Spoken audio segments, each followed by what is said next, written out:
Hello बच्चों, let us read this question. This question says in the reaction 3Br2 plus 6CO32 minus plus 3H2O gives 5Br minus plus BrO3 minus plus 6HCO3 minus. Which statement is correct? और हमारे options हैं. Option A Br2 is oxidized, option B Br2 is reduced, option C Br2 is neither oxidized nor reduced, option D Br2 is oxidized and reduced as well. So हमारे पास ये reaction given है, then हमसे Br2 से related statement given है और हमें बताना है कौन सा स्टेटमेंट करेक्ट है. सो इस क्वेश्चन को सॉल्व करने के लिए हमें जो की कॉन्सेप्ट रिक्वायर्ड है वो है concept of oxidation and reduction. अब यहाँ पे अगर हम ये रिएक्शन फिर से लिखें तो हम देख सकते हैं कि 3Br2 plus 6CO3 2 minus plus 3H2O gives 5Br minus plus BrO3 minus plus 6HCO3 minus. So यहाँ पे हम देख सकते हैं कि इस केस में ब्रोमीन का ऑक्सीडेशन स्टेट है 0 क्योंकि वो खुद से ही कंबाइंड है. यहाँ पे अगर हम बात करें तो जो हमारे पास ऑक्सीजन है उसका ऑक्सीडेशन स्टेट है -2.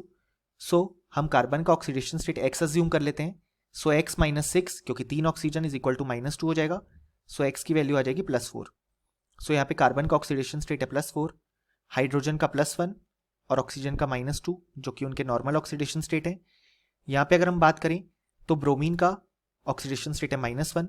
यहाँ पे अगर हम ब्रोमीन का ऑक्सीडेशन स्टेट x अज्यूम कर रहे हैं सो हम लिख सकते हैं x minus 6 is equal to -1 क्योंकि यहाँ पे 3 ऑक्सीजन थे. So x is equal to +5 यानी कि यहाँ पे ब्रोमीन का ऑक्सीडेशन स्टेट है +5, ऑक्सीजन का -2, यहाँ पे हाइड्रोजन का +1, कार्बन का +4 और ऑक्सीजन का -2.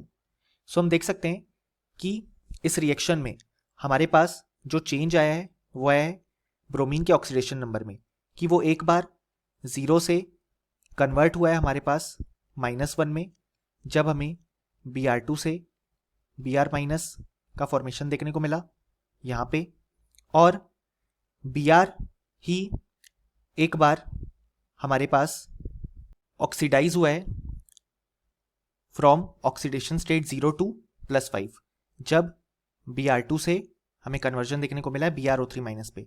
यानी कि हम बोल सकते हैं कि हमारे पास यहाँ इस रिएक्शन में जो Br2 है वो ही ऑक्सीडाइज भी हो रहा है और वो ही रिड्यूस भी हो रहा है. और ऐसी रिएक्शन को जिसमें एक ही स्पीशीज ऑक्सीडाइज और रिड्यूस होती है हम बोलते हैं डिसप्रपोर्शनेशन रिएक्शन.